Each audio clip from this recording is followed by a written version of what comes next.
Hello बच्चों, मैं स्मिता बिजलवान स्वागत करती हूं आपका आईसीटी वर्चुअल क्लासरूम में। आशा करती हूं आप सभी स्वस्थ होंगे और अच्छे से अपनी पढ़ाई कर रहे होंगे।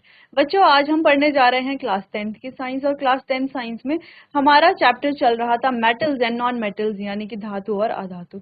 जहां पर हमने ये चैप्टर कंप्लीट तो कर लिया था, लेकिन अब हम कर रहे थे इसका एक क्विक रिविजन। तो यहाँ पर हम उस क्विक रिविजन को कंटिन्यू करते हैं और ये सारे टॉपिक्स जो हमारे बचे हुए हैं उनको पूरा अच्छे से रिवाइज कर लेंगे। चलिए, तो लास्ट लेक्चर में बच्चों हम अकरेंस ऑफ मेटल्स के बारे में बात कर रहे थे, जहां पर हम मेटल के एक्सट्रैक्शन के बारे में यानी कि धातु के निष्कर्षण के बारे में बात कर रहे थे। तो हमने पढ़ा था कि मेटल्स को क्या करते हैं हम, जो हमारे तीन पार्ट्स हैं। कौन कौन से तीन पार्ट्स? जो सबसे ज्यादा रिएक्टिव मेटल्स है यानी कि हाईली रिएक्टिव मेटल्स, फिर जो हमारे मीडियम रिएक्टिव मेटल्स है, फिर हमारे जो सबसे लो रिएक्टिव मेटल्स है। तो तीन पार्ट्स में हम इनको बांट रहे हैं। तो जहां पर जो हमारे हाईली रिएक्टिव मेटल्स हैं और जो मीडियम रिएक्टिव मेटल्स है और जो लो रिएक्टिव मेटल्स है, उनके बारे में हमें पढ़ना था। तो यहाँ पर बच्चों लास्ट लेक्चर में हम जो हमारे लो रिएक्टिव मेटल्स हैं यानी कि जो लो है एक्टिविटी सीरीज या हम रिएक्टिविटी सीरीज जिसे कहते हैं, उसमें जो हमारे मेटल सबसे नीचे हैं, ठीक है, उनका हमने यहाँ पर एक्सट्रैक्शन का मेथड पढ़ा। ठीक है, जहां पर हमने ये पढ़ा बच्चों, ज्यादातर तो देखो जो लो रिएक्टिव मेटल्स हैं ज्यादातर वो अपनी फ्री स्टेट में पाए जाते हैं, लेकिन कुछ जो है वो अपनी कंबाइंड स्टेट में पाए जाते हैं। तो उनको कैसे एक्सट्रैक्ट किया जाता है वो हमने यहाँ पर देख लिया था। फिर हम बात कर रहे थे जो हमारे मिडिल में है एक्टिविटी सीरीज में, जो मीडियम रिएक्टिव मेटल्स हैं उन्हें कैसे एक्सट्रैक्ट करेंगे। या तो बच्चों देखो वो सल्फाइड की फॉर्म में होंगे या तो कार्बोनेट की फॉर्म में होंगे। ठीक है, तो अगर वो सल्फाइड की फॉर्म में है या कार्बोनेट की फॉर्म में है तो उन्हें क्या किया जाता है, ऑक्साइड में कन्वर्ट कर दिया जाता है, क्योंकि ऑक्साइड से मेटल को एक्सट्रैक्ट करना ज्यादा इजी है। इसीलिए उन्हें क्या किया जाता है, ऑक्साइड की फॉर्म में कन्वर्ट कर दिया जाता है। अब कैसे करेंगे, देखो जो सल्फाइड्स की फॉर्म में है उनको रोस्ट करके, है ना, रोस्टिंग की प्रोसेस से, और जो जो क्या है बच्चों कार्बोनेट की फॉर्म में है उनको कैल्सिनेशन की प्रोसेस से हम क्या करेंगे, उनको एक्सट्रैक्ट करेंगे। सॉरी, कैल्सिनेशन की फॉर्म से उनको जो है ऑक्साइड में कन्वर्ट करेंगे। ठीक, अब ऑक्साइड में कन्वर्ट करने के बाद उसके बाद क्या होगा, आगे की प्रोसेस क्या है। चलिए, तो यहाँ तक हमने देख लिया था कि रोस्टिंग क्या है बच्चों, रोस्टिंग की डेफिनेशन क्या है, और कैल्सिनेशन क्या है, और कैल्सिनेशन की डेफिनेशन क्या है। तो इसको हमने डिस्कस कर लिया था। आगे बढ़ते हैं। फिर उसके बाद जब ये हमने मेटल ऑक्साइड बना दिए, अब मेटल ऑक्साइड को reduce to metal by using reducing agents such as carbon. ठीक है, example zinc oxide is heated with carbon for reducing to zinc. अब ये जो मेटल ऑक्साइड हमने बना दिए, इनको क्या किया जाएगा, मेटल में रिड्यूस किया जाएगा। मेटल में कैसे रिड्यूस करेंगे, किसी रिड्यूसिंग एजेंट की मदद से। अब रिड्यूसिंग एजेंट जैसे कि कार्बन की यहाँ पर बात हो रही है, तो कार्बन को रिड्यूसिंग एजेंट की तरह यहाँ पर यूज किया जाएगा। जैसे कि देखो जिंक ऑक्साइड, यहाँ पर हमने कार्बन को यूज किया है जिंक मेटल में रिड्यूस करने के लिए। ठीक है, साथ में CO गैस निकलती है। अगला देखो, reduction is also possible by displacement reaction. अच्छा, जो हमारा रिडक्शन है वो डिस्प्लेसमेंट रिएक्शन के द्वारा भी पॉसिबल है। जैसे कि जो हमारे हाईली रिएक्टिव मेटल्स हैं, हम जानते हैं sodium, calcium, aluminium are used as reactive agents. तो इनको जो है बच्चों रिड्यूसिंग एजेंट की तरह यूज किया जाता है, because they displace metals of lower reactivity. क्योंकि ये जो लो रिएक्टिविटी वाले मेटल हैं उनके कंपाउंड से उनको क्या कर लेते हैं, डिस्प्लेस कर लेते हैं। सिंपल सी बात यहाँ पर ये है कि जो रिडक्शन है वो डिस्प्लेसमेंट रिएक्शन में भी पॉसिबल है, डिस्प्लेसमेंट रिएक्शन से भी पॉसिबल है। और जो हाईली रिएक्टिव मेटल है जैसे सोडियम, कैल्शियम, उनको रिड्यूसिंग एजेंट की तरह इस्तेमाल यानी कि उनका उपयोग किया जाता है, क्योंकि ये मेटल को, जो लो रिएक्टिविटी वाले मेटल है ना, उनके कंपाउंड से अच्छे से डिस्प्लेस कर लेते हैं। ठीक है, जैसे मैग्नीशियम डाइऑक्साइड को हीट करना एल्यूमिनियम के साथ, एल्यूमिनियम पाउडर के साथ, तो here MnO2 is reduced and aluminium is oxidise. देखो MnO2 के साथ एल्यूमिनियम डालेंगे, एल्यूमिनियम पाउडर हम डालते हैं, ठीक है, फिर हमें मिलता है MnAl2O3 और हीट। तो यहाँ पर क्या होगा, Mn रिड्यूस हो जाएगा और एल्यूमिनियम ऑक्सीडाइज हो जाएगा। तो जो मेटल हमने डाला है यहाँ पर, जो हमारा हाईली रिएक्टिव मेटल है, वो क्या करेगा, वो ऑक्सीडाइज यहाँ पर हो रहा है, और जो हमारा ऑक्साइड था, जो ऑक्साइड था जिसे हमें रिड्यूस करना था, वो भी यहाँ पर रिड्यूस हो चुका है। तो हमें Mn यहाँ पर हमारा मेटल मिल चुका है। ठीक है, तो इस तरीके से ये प्रोसेस रहती है एक्टिविटी सीरीज की। जो हमारे मेटल्स कैसे होते हैं, मीडियम रिएक्टिव या मिडल होते हैं एक्टिविटी सीरीज में। तो एक बार आप इसे देख लीजिए, नोट कर लीजिए, आगे बढ़ते हैं फिर।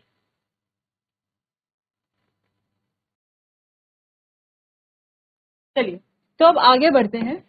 नेक्स्ट है हमारा extraction of metal middle in the activity series. अच्छा, उसी को हम आगे बढ़ते हैं, बढ़ाते हैं। The displacement reduction reactions are highly exothermic. अब ये जो डिस्प्लेसमेंट रिएक्शन है बच्चों, ये हाईली एक्सोथर्मिक है। एक्सोथर्मिक यानी कि हीट रिलीजिंग, ठीक है, जो क्या करते हैं, हीट रिलीज करते हैं। So metals are produce in molten state. तो मेटल कैसे प्रोड्यूस होते हैं बच्चों, मॉल्टन स्टेट में प्रोड्यूस होते हैं, क्योंकि हीट रिलीजिंग है। चलिए, तो द आयरन थर्ड ऑक्साइड, जिसको हम Fe2O3 कहते हैं, aluminium is use to join railway tracks और क्रैक्ड मशीन पार्ट।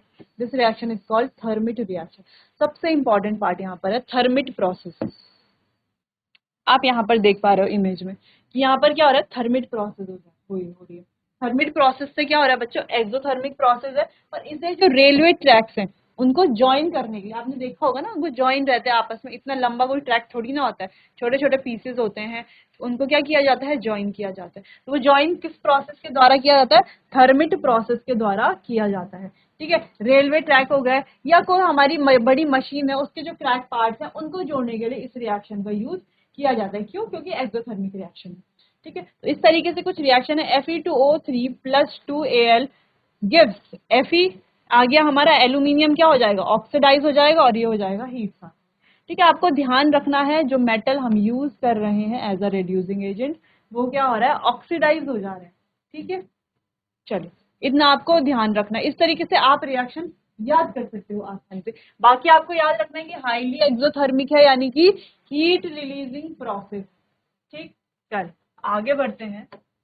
नेक्स्ट है हमारा towards the top of the activity series में जो हमारे मेटल्स हैं, जो एक्टिविटी सीरीज में सबसे टॉप में है, जैसे कि sodium, potassium.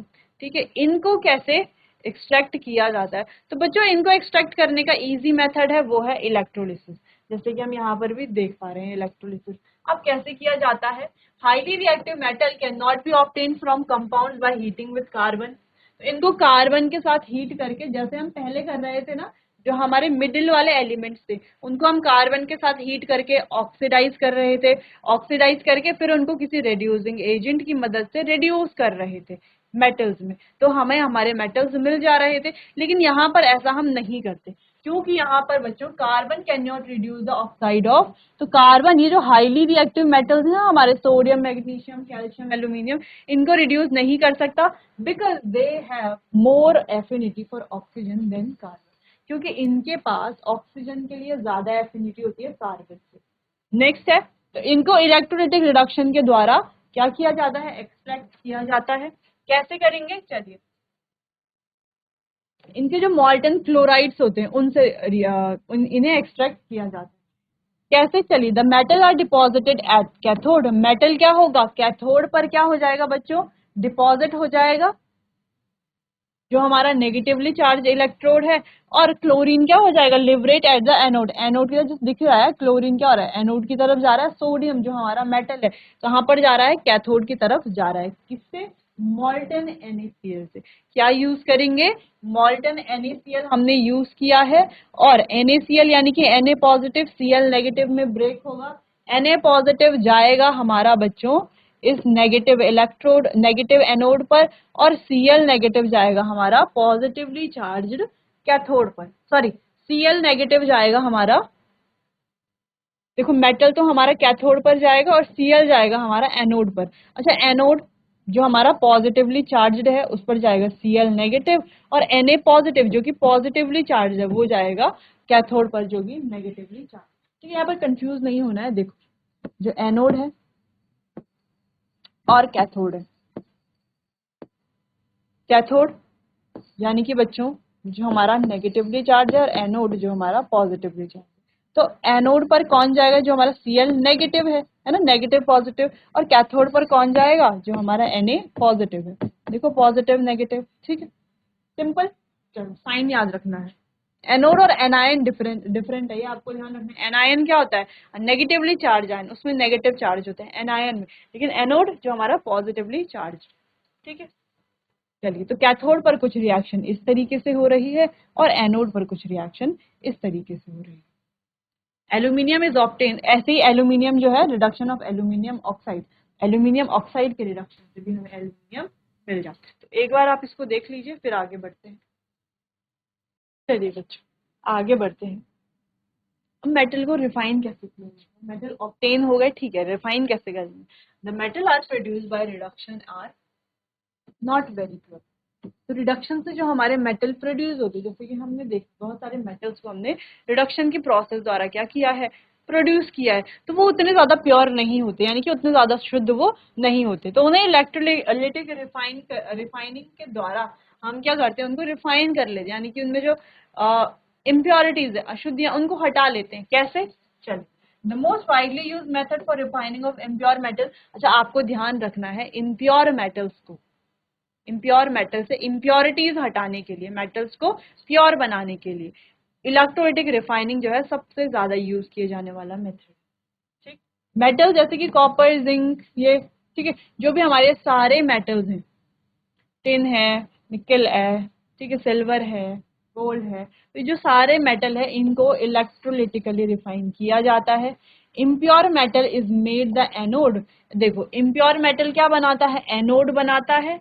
And a thin strip of pure metal is made the cathode. और जो हमारी थिन स्ट्रिप है प्योर मेटल की, वो क्या बनाता है? कैथोड। दिख रहा है हमें, ये हमारा कैथोड है, थिन स्ट्रिप वाला, ठीक है, और नेगेटिवली चार्ज एज वेल।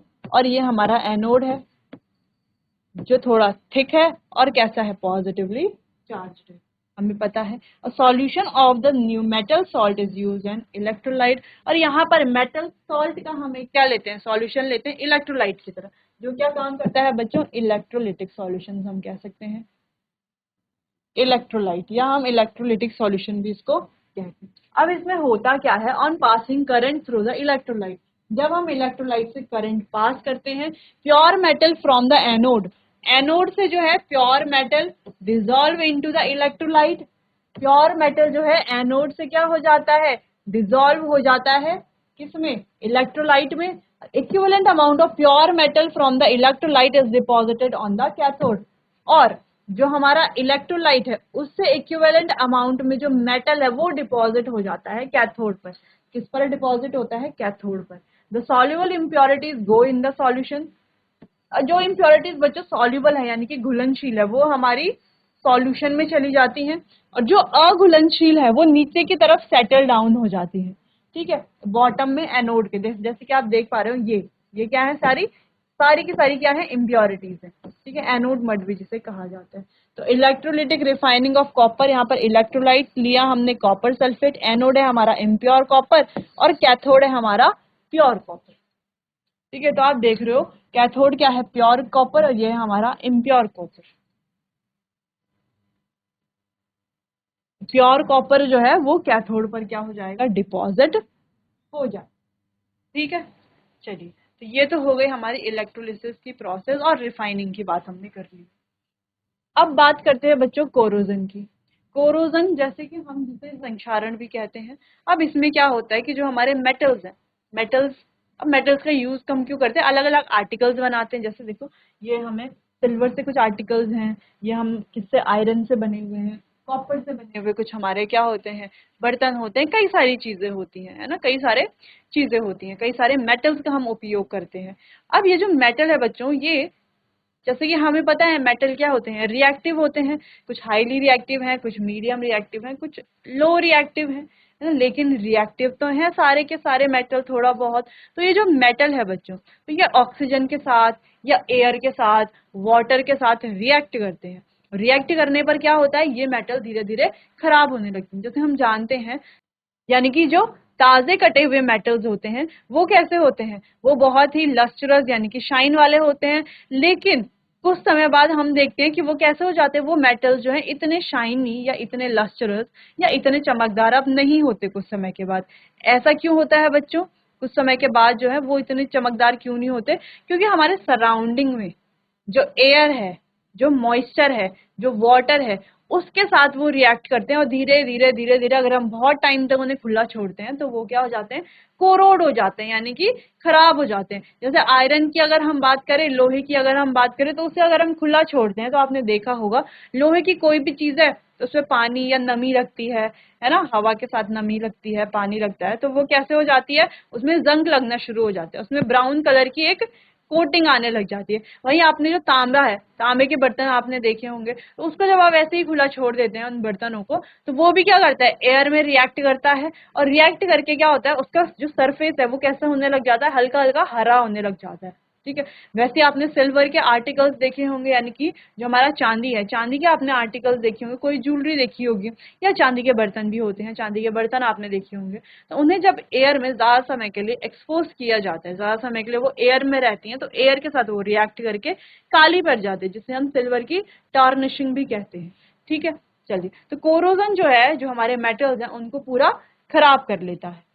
जैसे कि हमने यहाँ पर बात करी कि सिल्वर के आर्टिकल्स ब्लैक पड़ जाते हैं क्योंकि एयर में जो सल्फर है उसके साथ रिएक्ट करने की वजह से। वैसे ही कॉपर जो है वो रिएक्ट करता है मॉइस्ट कार्बन डाइऑक्साइड के साथ, जिस वजह से इसका जो सरफेस था बच्चों, वो ब्राउन सरफेस से कैसे होने लगता है, हल्का हल्का ग्रीन होने लगता है। बात करते हैं आयरन की, लोहे की, तो लोहे में क्या होता है बच्चों, जब ये मॉइस्ट एयर के साथ एक्सपोज रहता है ज्यादा समय के लिए, नमी वाली जो एयर है, ठीक है, तो ये क्या हो जाता है, इसमें ब्राउन फ्ले की कोटिंग आ जाती है, जिसको रस्ट यानी कि जंग कहा जाता है। क्या कहते हैं, जंग हम इसको कहते हैं। सिंपल, तो ये बात थी कोरोजन की, इतना आप नोट कर लेना बच्चों। चलिए, तो अब आगे बढ़ते हैं। ये जो कोरोजन है, इसके लिए कौन कौन सी कंडीशंस चाहिए, कंडीशंस की बात हमने कर ली है। मॉइस्ट एयर चाहिए होती है, सिंपल। ठीक है, मॉइस्ट एयर में कोई सल्फर है तो सल्फर के साथ रिएक्ट कर रहा है, carbon dioxide moist carbon dioxide के साथ रिएक्ट कर रहा है। अब बात करते हैं ये जो कोरोजन है, इससे प्रिवेंशन कैसे पाया जाए, इससे बचा कैसे जाए, इससे हमारे सारे मेटल्स को कैसे हम बचा सकते हैं। तो कैसे बचा सकते हैं बच्चों, हम मेटल्स पर क्या कर सकते हैं, पेंट या ऑयल या ग्रीस या गैल्वेनाइजिंग, क्रोम प्लेटिंग, एनोडाइजिंग या एलॉइंग करके हम क्या कर सकते हैं, मेटल को इससे बचा सकते हैं। ठीक है, तो ये सारे मेथड, यानी कि पेंट करके, तो आपने देखा भी होगा अपने घरों में, है ना, तो जो हमारे पास मेटल्स होते हैं, मेटेरियल्स होती हैं, या मेटल की कोई भी चीज है, तो उस पर ज्यादातर आपने देखा होगा या तो पेंट करा होगा या तो ग्रीसिंग करते हैं। जो हमारे व्हीकल्स होते हैं, व्हीकल्स में भी मेटल के पार्ट से बना हुआ होता है व्हीकल भी, तो उसको क्या किया जाता है, प्रॉपर ग्रीस किया जाता है। ठीक है, चलिए, अब गैल्वेनाइजेशन बहुत इंपॉर्टेंट हमारा टॉपिक है बच्चों। गैल्वेनाइजेशन ज्यादातर एग्जाम में पूछा जाता है। तो गैल्वेनाइजेशन ज्यादातर मेटल्स में जो है गैल्वेनाइजेशन प्रोसेस की जाती है, जिससे कि उनके बाहर से एक दूसरे मेटल की कोटिंग की जाती है, जिस वजह से अंदर का जो मेटल है वो सेफ रहता है। इस प्रकार से जैसे ये हमारा कोई मेटल है और इसके बाहर से हमने ये कोटिंग कर दी है, ठीक है, तो बाहर से कोटिंग करने से क्या होगा कि अंदर का जो मेटल है वो सेफ रहेगा। अब बाहर का मेटल अगर एयर के साथ क्या करता है, कांटेक्ट में भी आता है, ठीक है, खुद अगर वो ऑक्सीडाइज भी हो जाता है तो भी वो अंदर के मेटल को क्या करता है, सेफ रखता है। तो वही हम गैल्वेनाइजेशन की प्रोसेस में पढ़ते हैं। It is the coating of steel और आयरन। तो ये क्या है, आयरन या स्टील की कोटिंग है with a thin layer of iron, और स्टील पर कोटिंग की जाती है जिंक की एक पतली लेयर से। इसको जो है किससे बचाने के लिए, रस्टिंग यानी कि जंग लगने से बचाने के लिए आयरन या स्टील पर की जाती है, यानी लोहे पर या स्टील पर की जाती है ये। ठीक है, the galvanised article is protected even if the zinc coating is broken. अच्छा, ये जो गैल्वेनाइज्ड आर्टिकल है, अगर हमने लोहे की किसी चीज पर या स्टील की किसी चीज पर प्लेटिंग की है जिंक की, तो अगर ये प्लेटिंग टूट भी जाती है तभी भी जो हमारा मेटल है वो कैसा रहता है, अंदर का आर्टिकल या मेटल वो कैसा रहता है, सेफ रहता है। क्यों, क्योंकि जिंक क्या है, ज्यादा रिएक्टिव है आयरन से, and hence can be easily oxidise, और वो इजीली क्या हो जाएगा, ऑक्सीडाइज हो जाएगा और अंदर की लेयर को सेफ रखेगा। इस वजह से गैल्वेनाइजिंग की जाती है। तो ये आपको ध्यान रखना है गैल्वेनाइजिंग का। ठीक है, चलिए इतना नोट कीजिए, आगे बढ़ते हैं। एलॉइंग की बात करते हैं। तो एलॉइंग क्या मेथड है बच्चों, addition of other substances metal और non metal to a metal to get a new desired property. यानी कि एलॉइंग क्या क्या मेथड है, इसमें क्या किया जाता है, जिस मेटल को हम क्या करना चाहते हैं, रस्टिंग से या कोरोजन से बचाना चाहते हैं, उस मेटल के साथ हम कोई दूसरा मेटल या नॉन मेटल, जरूरी नहीं कि मेटल, दूसरा कोई मेटल या नॉन मेटल मिला देंगे। ठीक है, जिससे कि हमारे पास जो डिजायर्ड प्रॉपर्टीज वाला हमें मेटल चाहिए ना वो तैयार हो जाएगा। ठीक, तो ये प्रोसेस होती है एलॉइंग। अभी जो एलॉइंग की प्रोसेस है बच्चों, ये एक होमोजीनस मिक्सचर है, यानी कि हमें पता नहीं चलेगा कौन कौन से मेटल मिला हुआ है, एक नया मेटल हमें देखने को मिलेगा। जैसे ब्रास है, ब्रॉन्ज है, तो ये कुछ क्या है, जो हमारे मेटल्स कैसे, ये एक तरह के एलॉय है, यानी कि एक से ज्यादा मेटल्स के मिक्सचर है।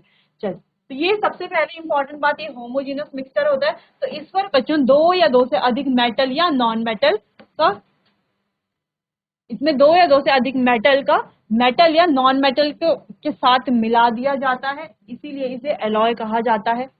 अब इसमें जो प्राइमरी मेटल है उसे मेल्ट किया जाता है और दूसरे मेटल को डेफिनेट प्रोपोर्शन में क्या किया जाता है, डिसॉल्व किया जाता है, फिर बाद में इसे रूम टेम्परेचर पर कूल किया जाता है। सिंपल सी प्रोसेस है एलॉइंग की। अब यहाँ पर कुछ एग्जांपल्स है बच्चों एलॉइंग के, ठीक है, कुछ एग्जांपल्स हैं। एग्जांपल्स की बात करते हैं, जैसे प्योर आयरन है, ठीक है, तो आयरन का भी एलॉय बनता है, उसको किससे बचाने के लिए, रस्ट से बचाने के लिए। ठीक है, तो iron is never use because it is very soft and stretches easily when hot. तो आयरन को यूज नहीं किया जाता क्योंकि बच्चों ये क्या होता है, बहुत सॉफ्ट हो जाता है और इजीली क्या हो जाता है, खिंच जाता है, स्ट्रेच हो जाता है जब ये कैसा होता है, हॉट होता है। आप ऐसे नहीं कहिएगा कि मैम कह रही थी कि जो आयरन है वो बहुत सॉफ्ट होता है, सॉफ्ट वैसे नहीं, जब कैसा होता है ये, जब ये हॉट होता है, जब इसे गर्म किया जाता है तब ये आसानी से स्ट्रेच हो जाता है और सॉफ्ट होता है। ठीक है, इट इज मिक्सेस विद, इसको मिक्स किया जाता है 0.05% कार्बन के साथ, ताकि ये जो है स्ट्रॉन्ग और हार्ड बन जाए। हम जानते हैं कार्बन कैसा है, हमारा हार्ड होता है।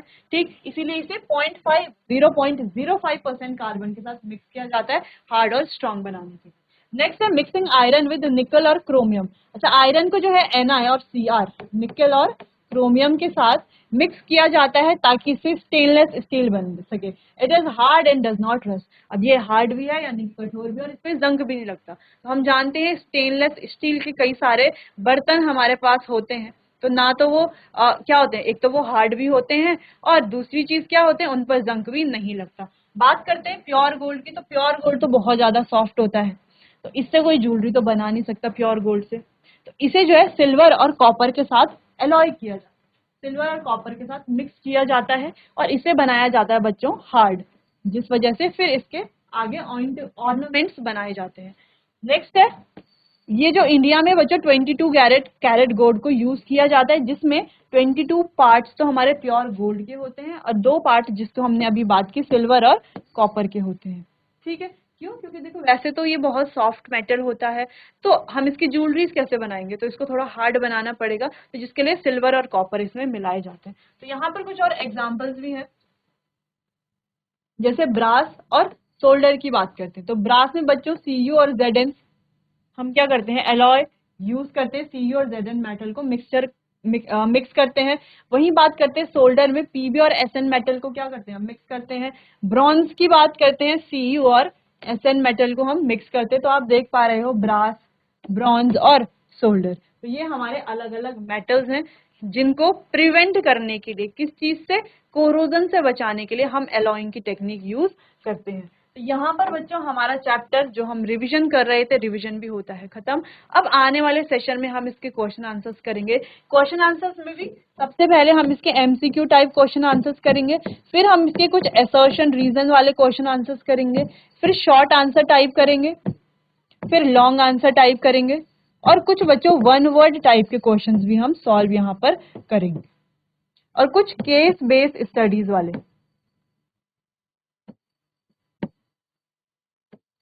इतने तरह के क्वेश्चन जो है हमें इस चैप्टर से रिलेटेड यहाँ पर करने हैं, ताकि जो टॉपिक, अगर चैप्टर में कोई पॉइंट जो है वो समझ नहीं आया तो क्वेश्चन आंसर के माध्यम से वो सारे पॉइंट्स हमारे क्लियर हो जाएंगे। चलिए बच्चों, तो आज के लिए बस इतना ही, मिलते हैं अपने आने वाले अगले सेशन में, तब तक के लिए आपका बहुत बहुत धन्यवाद।